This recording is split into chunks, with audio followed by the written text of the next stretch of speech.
Viruses. Where did they come from? There are many theories. Some claim they appeared in the prebiotic soup environment, which gave birth to life on Earth. Others prefer they arose from fragments of genetic material that was released from various cells. One thing is for certain, they are an integral part of life, although they are not living organisms themselves. Sometimes these ruthless parasites led people to wealth, as in the 17th century in the Netherlands, when bulbs infected with the tulip-breaking virus could reach astronomical prices. At other times, they brought epidemics and death. However, like every work of nature and evolution, they play an important role in life. And although sometimes they are a threat to us, they are necessary for maintaining the balance of our ecosystem. Some, such as bacteriophages, attack harmful bacteria, while others support us in the fight against cancer. And even some are useful for nature's bacteria. For many living organisms, viruses are completely harmless, and most of them pose no real threat to us. We are no stranger to them, and we will find them everywhere, in water, air, soil, on the surface of objects that surround us.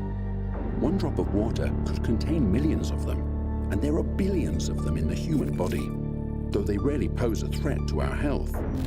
However, there are exceptions in the form of pathogenic viruses. These connect to or penetrate the membrane of a living cell and insert their genome to start the replication process. The genome is actually an RNA or DNA nucleic acid that contains the information needed for the virus to multiply in the body. Although viruses may seem and work in a similar way, they are radically different. Let's take the flu virus. It has many strains, and the virus itself often mutates, so creating a 100% effective vaccine is extremely difficult. In addition, there are 3 types of flu viruses: A, B, and the basically harmless C. In turn, COVID-19, often compared to the flu, is actually an infectious disease caused by a coronavirus, which means that there is not much in common with the flu, except for the symptoms. However, coronaviruses that attack the human body are not new.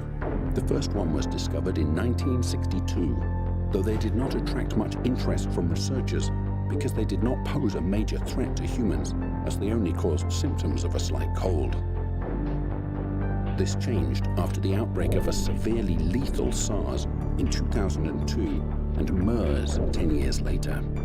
Now the new threat is a new type of SARS-type coronavirus, SARS-CoV-2. Is it a mutation of the already known coronavirus, as evidenced by the high infectivity and lower mortality rate than with SARS and MERS viruses, or a chimeric SHC014 type coronavirus, like the one created in 2015 that escaped from a scientific lab?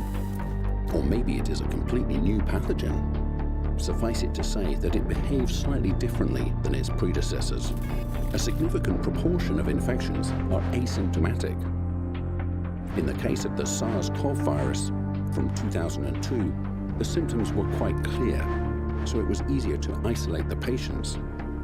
Interestingly, it was quickly discovered that in the bodies of people engaged in the trade of live animals at marketplaces in China, antibodies neutralizing this virus were present, although these people never, in theory, contracted the disease.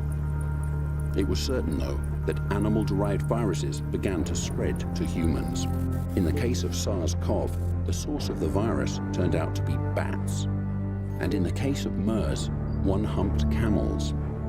Also, COVID-19, or rather SARS-CoV-2, probably comes from bats, and its appearance was not a surprise to many.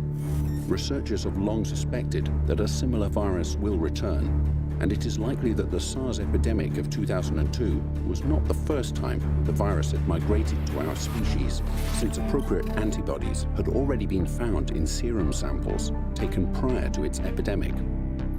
This indicates that this virus has already attacked people before, but most likely was not yet well adapted to multiplying in our cells.